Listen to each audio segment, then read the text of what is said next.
What I don't understand about Muslim women is why they don't stand up for their rights in their own countries. You get them out of their countries, like Omar, just to name one. But specifically, I've seen videos in England and Germany. You get these Muslim women out of their countries.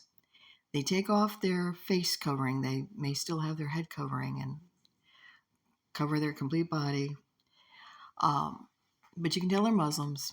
When they're out on the streets protesting, they will get in those cops' faces. I mean, I've seen like chest bumps, like trying to push those cops back, screaming in their faces.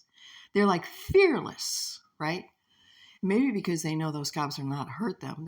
In Germany, I think they do arrest them, but they're not hurting them.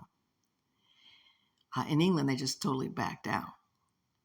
But in their own countries, they are totally repressed. They have to cover their entire bodies except for their eyes. Now, that is repression to the hilt.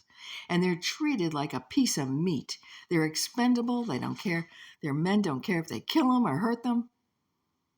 Why don't these women stand up for their rights in their own countries? Why don't they try to do something to turn things around in their own countries? I can understand they get out of their countries and now they're free. And so this all comes out. But they go beyond Karens. I mean, they take Karen to another level. And if they just did that in their own countries, maybe the world would be a better place. Because what's wrong with the world today? Men and women are not treated as equals. We need to all be treated as equals. We need to all have our rights. None of us is expendable. We should be respecting each other.